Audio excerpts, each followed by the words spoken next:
Laura Daley, who I will introduce in a moment. I did want to give a brief introduction to the podcast for anybody who is joining us for the first time. The Career Chronicles is a podcast that I started to help organizations learn more about how to better recruit and retain women by interviewing women and our allies in the workplace about the experiences we've had and the lessons we've learned. And why am I passionate about this topic? I have been in recruiting for almost 3 years, and I want to be able to help match candidates with companies where they can find success in partnership. And so I've heard a lot from my clients who I help find talent for their teams that they want to recruit more women. And this is a podcast to help uncover how can they do that more strategically. So that is where the podcast came from, and a little bit about why I'm speaking on this topic. I also always like to thank my sponsors, Spyglass Partners. It is a staffing firm focused on project-based and full-time hiring within IT, finance and accounting, supply chain, and executive searches. So if you need any help finding talent for your team, please reach out to them. And then Merit Media is our other sponsor. So if you need any help with your website and other web design needs, reach out to Merit Media. They are one of our amazing sponsors.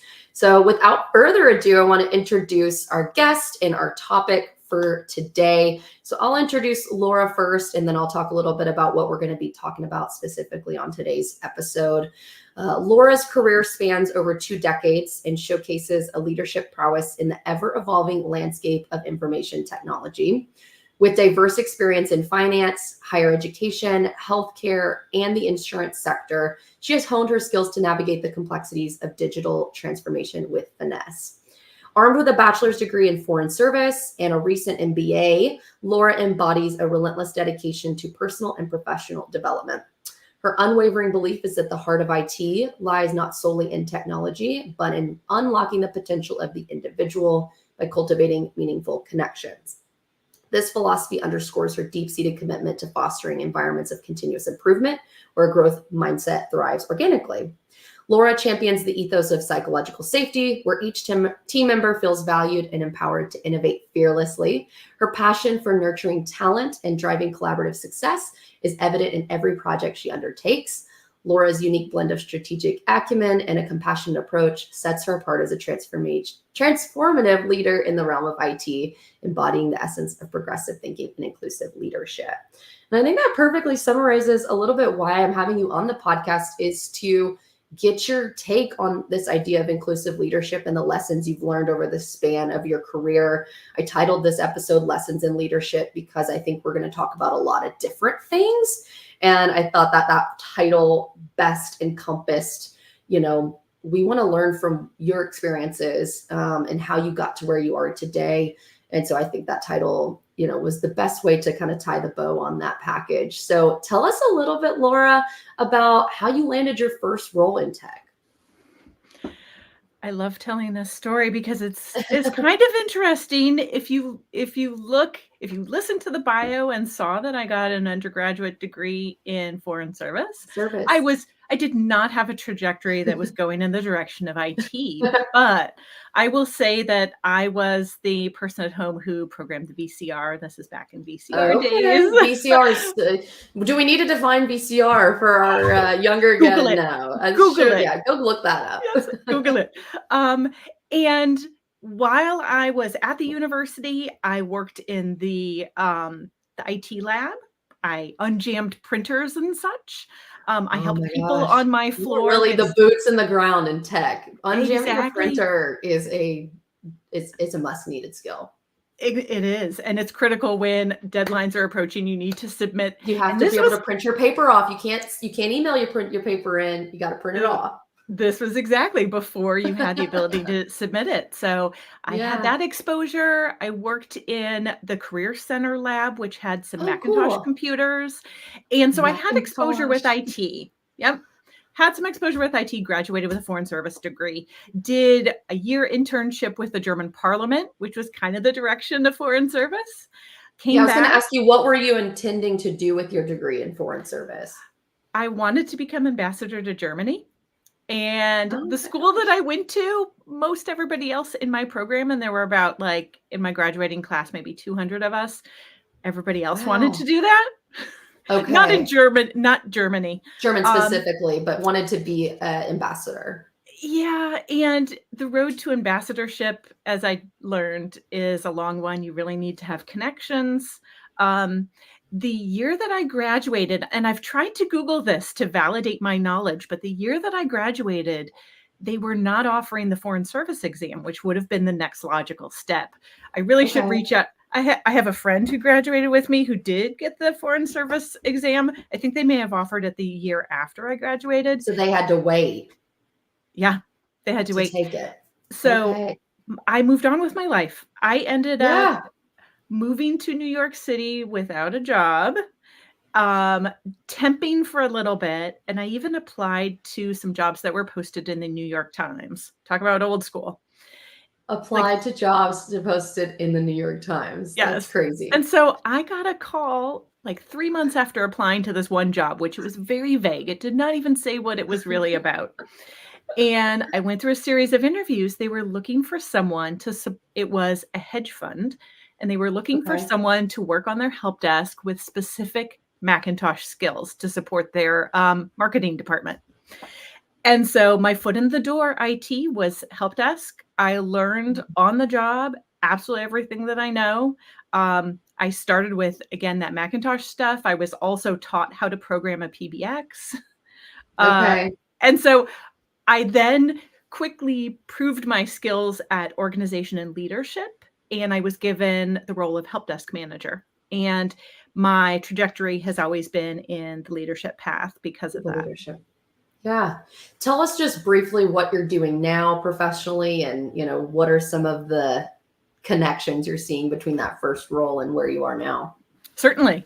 So that first role really got me into IT, specifically on the infrastructure side. I'll say that help desk, I've discovered in my leadership role, is a great feeder for IT organizations. Either you can get your foot in the door with the help desk, even if you have, I think if you have software development experience, you don't necessarily have to land there, but it's a great feeder for infrastructure. You learn how to support endpoints. You learn a bit about the business. Getting a really good customer service aptitude is very important. Not everyone in IT is very great at people facing, and having a great demeanor and attitude with customer support, it will serve you well in your entire career. And it gives you a perspective on the customer's experience, with which ultimately we in internal IT serve our customers. We just happen to be, our customers are, potentially our employees. That's always the type of roles I've worked in, is in an internal IT department.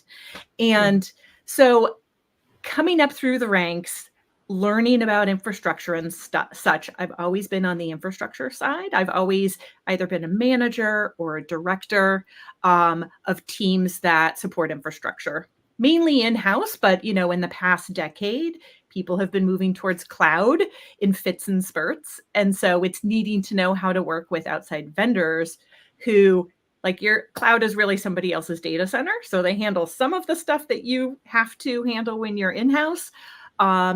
And you still have some responsibilities there.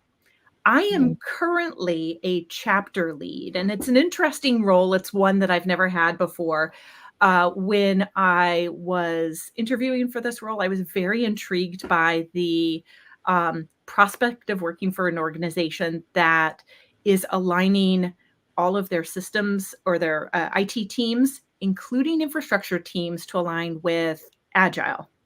And in Agile, you'll typically have a product owner, you'll have a scrum master, you'll have a chapter lead.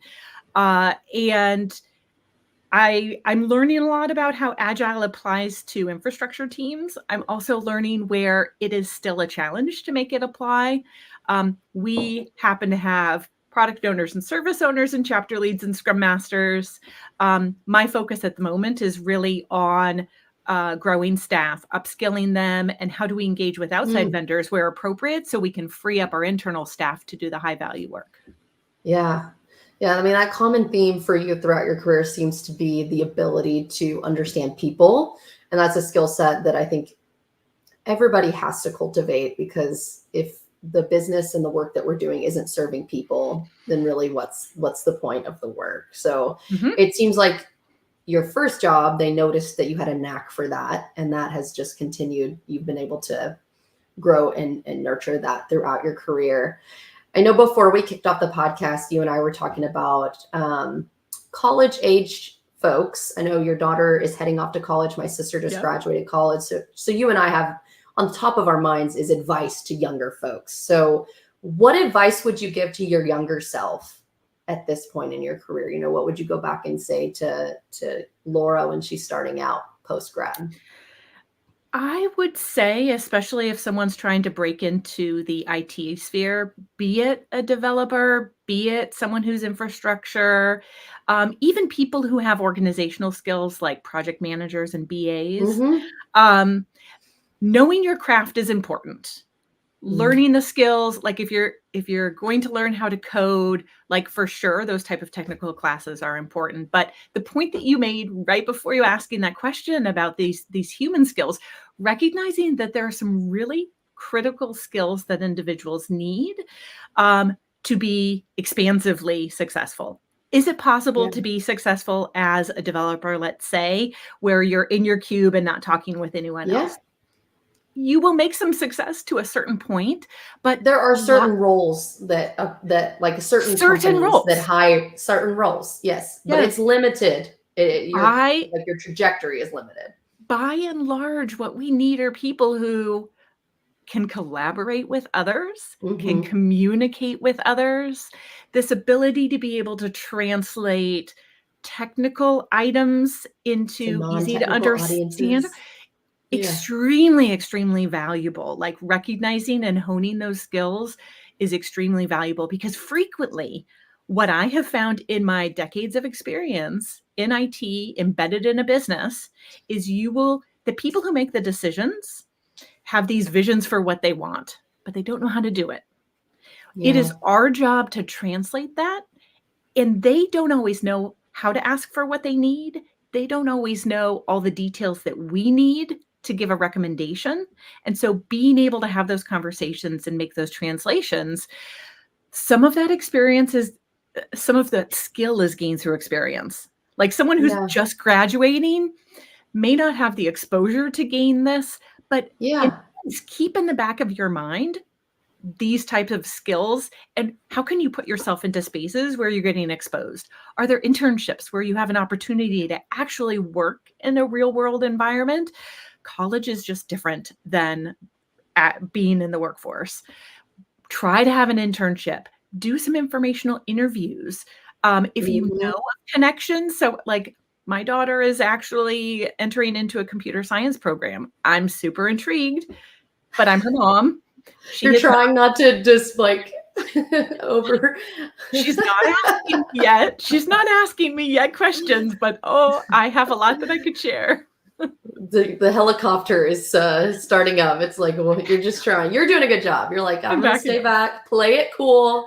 Computer science. Oh, never heard of it. I'm so glad you're going into that. Yep.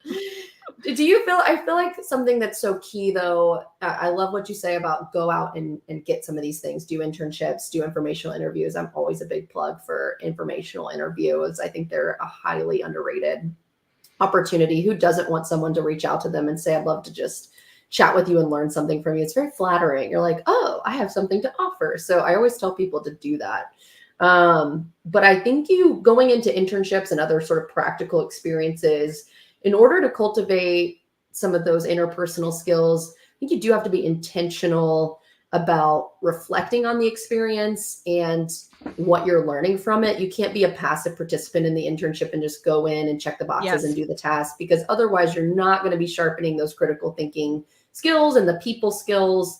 I think back to my first internship, it was actually through my undergrad. We had a built-in internship in our degree, and we had to keep a journal where we, logged observations, and we tried to track qualitative data and notice themes, and then figure out, based on that qualitative data, what's the problem we're seeing in this workplace. And then we had to identify a solution and make that presentation of that solution to both the company and our class, the undergraduate program that we were in. And so it taught me in that very first internship that you can't just go in, sit at the desk, do the job and go home. You have to be taking it to the next level and thinking about what value and ideas am I adding in this space. And, I'm not just doing the job, but I'm also a person that's, articulating value. And so that's a key skill.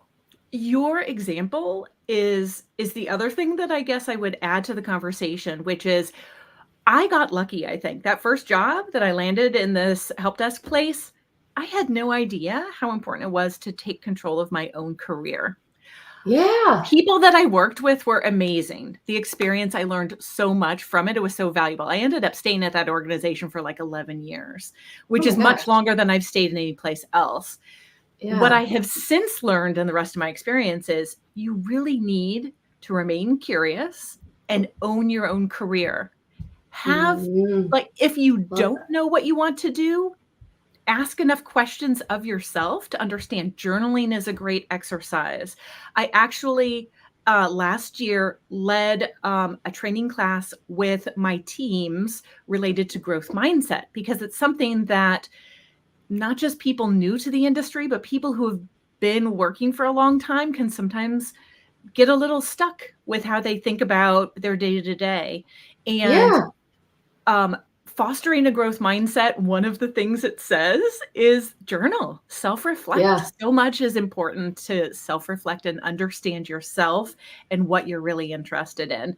I also highly recommend, I'm an avid reader, and if you're interested in some of these softer side skills, there's plenty of books out there, book recommendations and such. Like I may even follow up with you, Sloan. Yes, I was going to say, send me some links and we will share them out. Yeah. Yep. I have some absolute favorites that have hugely influenced me.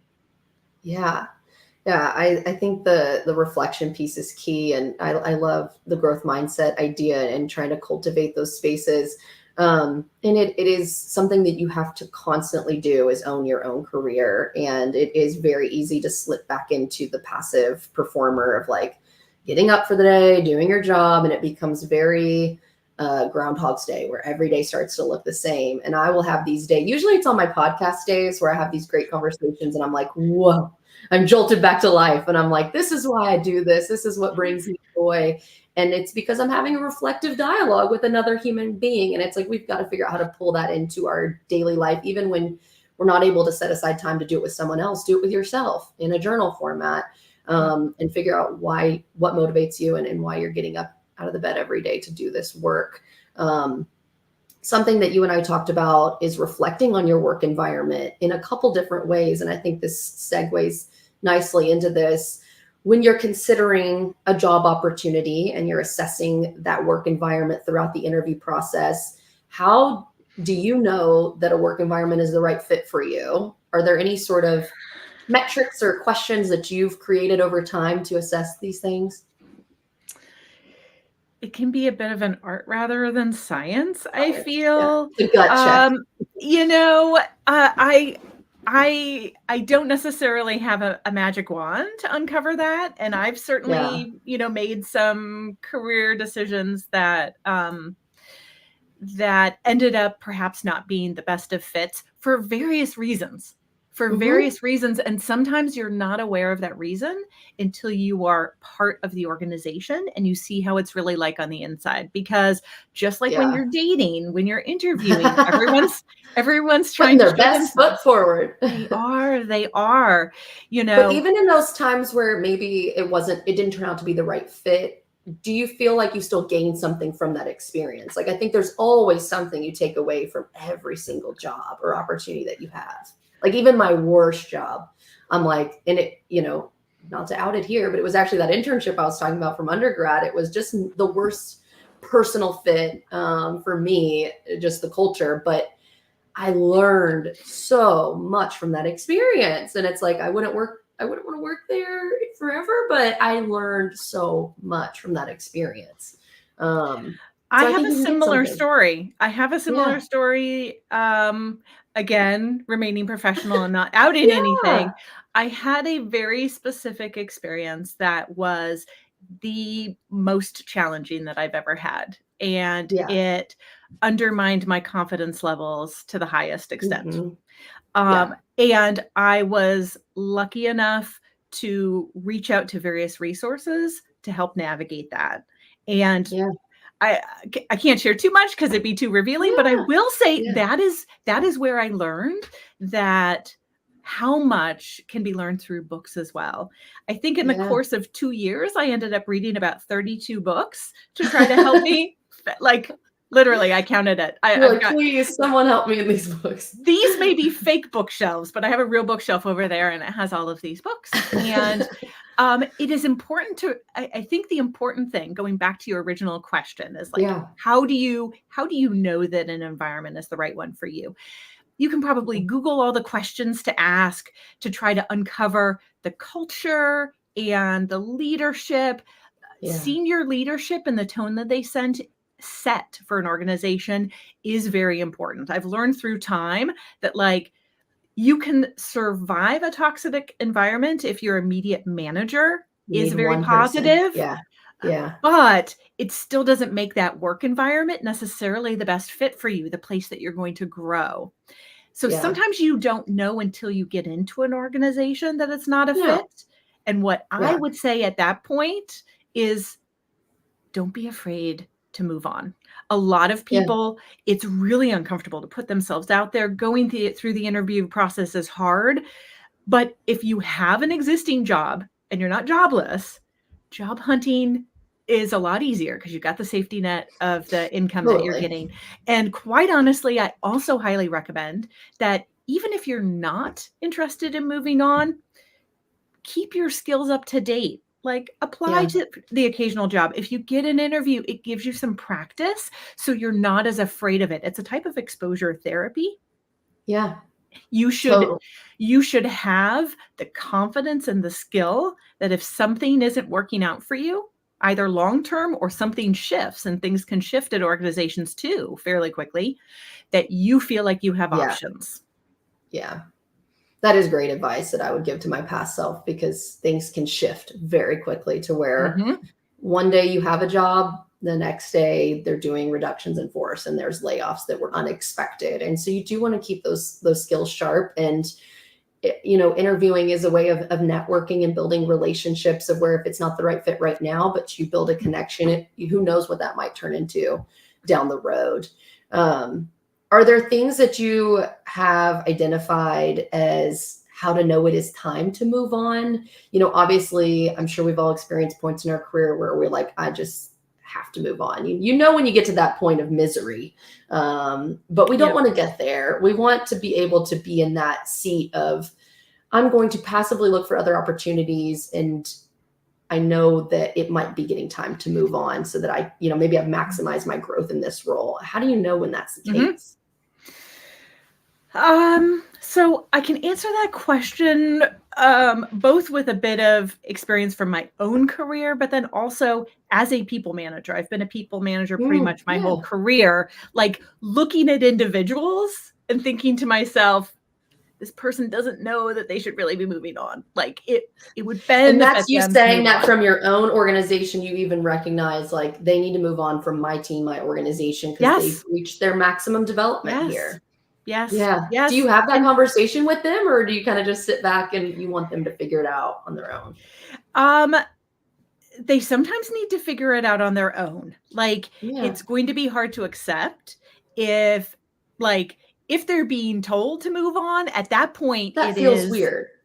Well, at that point, it's like really a it's complicated because each individual is slightly different. Like I've had some of these conversations where I've said to people, like I've honestly said, I would hate to lose you. I don't want to lose you, but I do think your growth is limited in this organization. And I would also hate to see you get burnt out, and hate to see you get discouraged, or start to lose your spark. If you start to lose your spark, if you come into work more often dreading what you're going to do versus being excited, that is a huge indicator that you should really be looking at. Do not settle for like giving up over 8 hours of your life a day to something that is sucking your soul.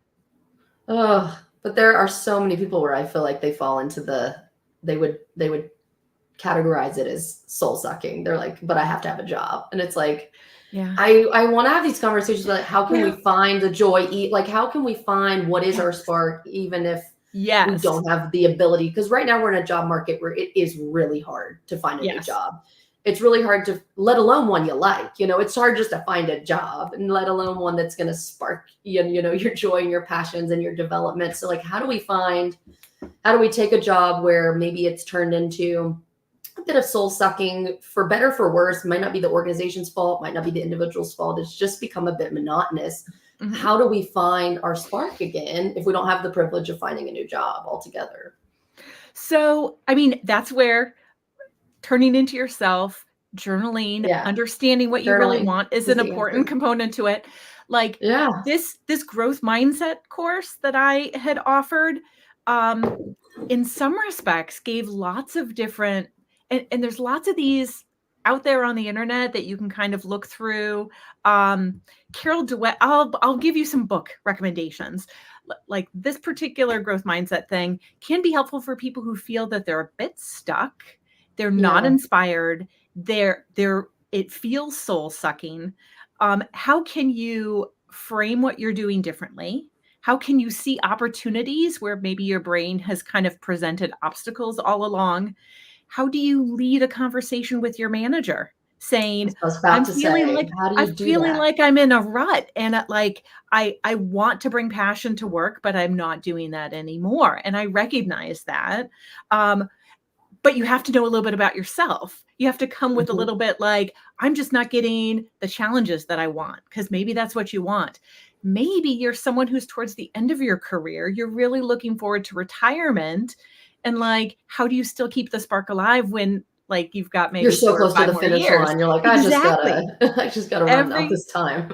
Everybody is slightly different. They need to know themselves and ideally have a good relationship with their manager and feel like their manager is someone that they can talk to and actually has some control. So something else that I'll say is that different organizations run differently depending on how things are structured.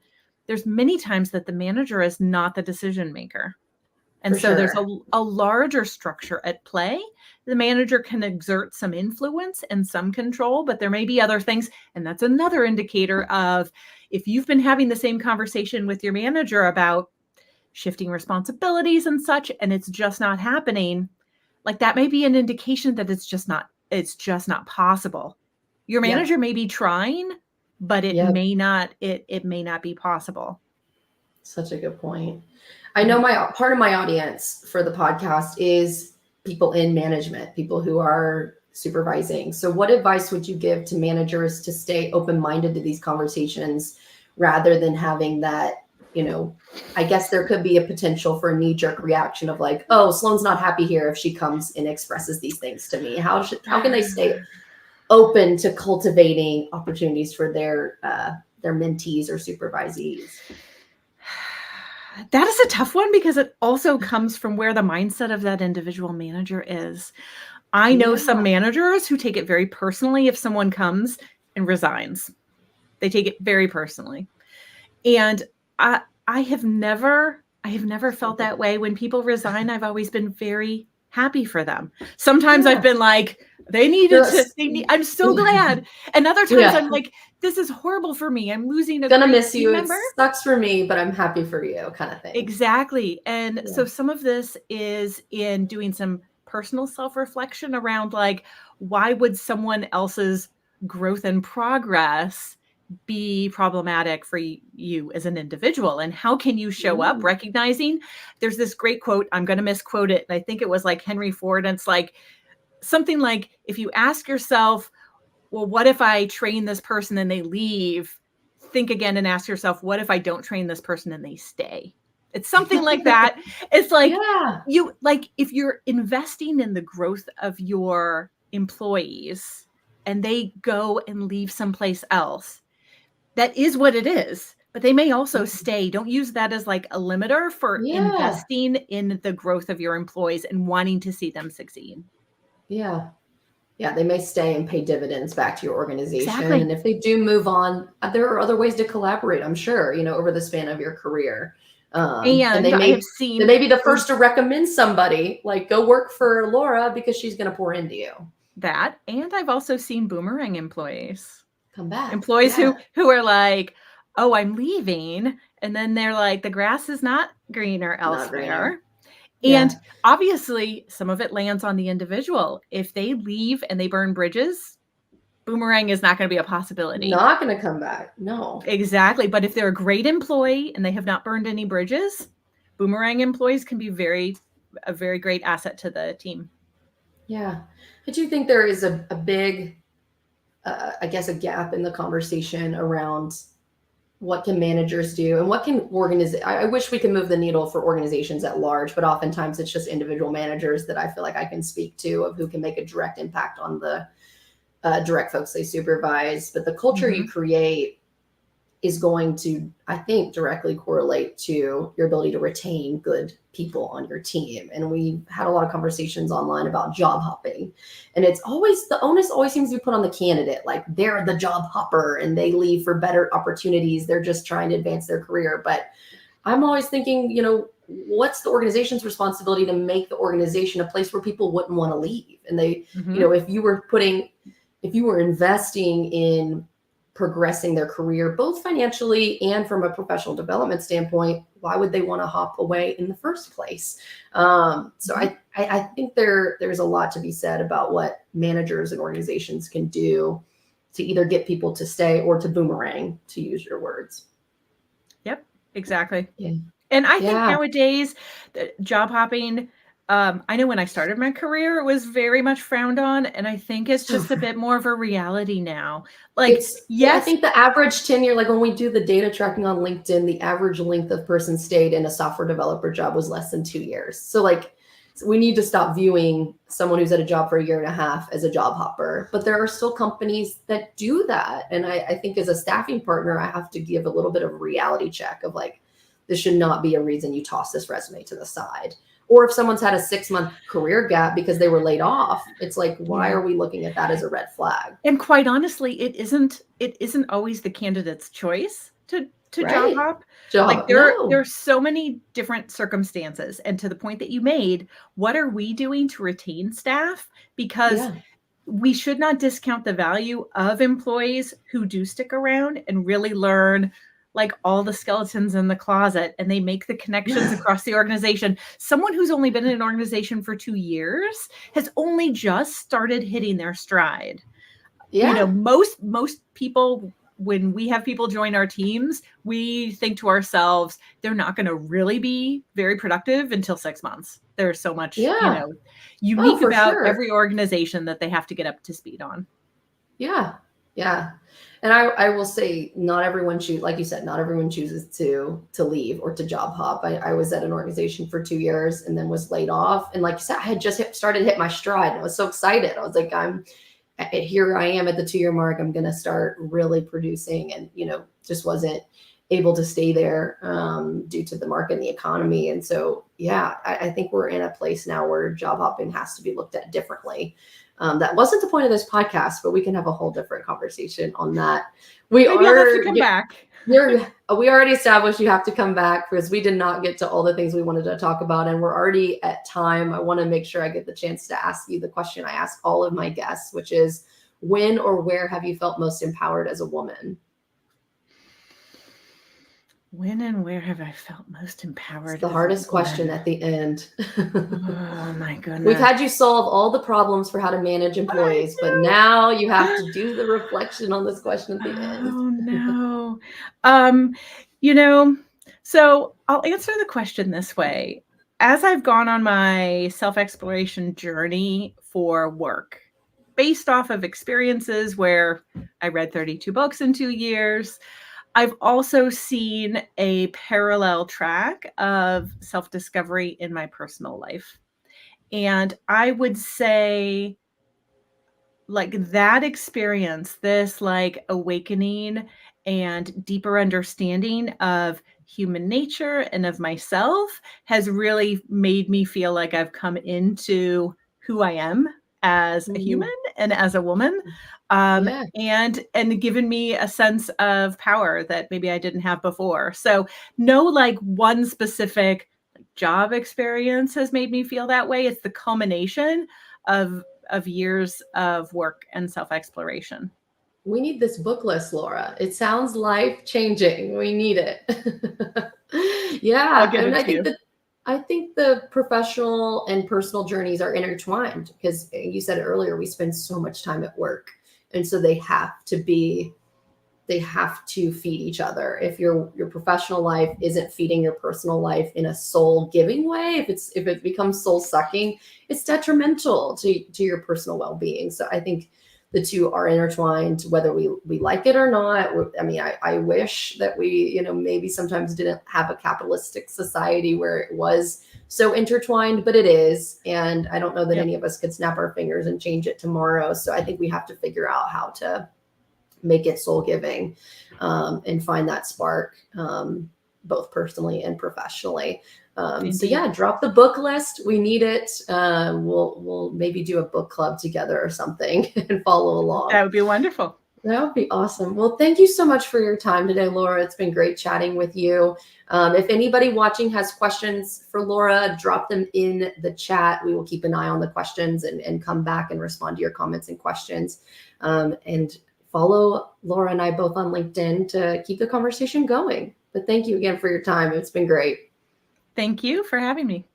Yeah, we'll see you guys next time. Bye, everybody.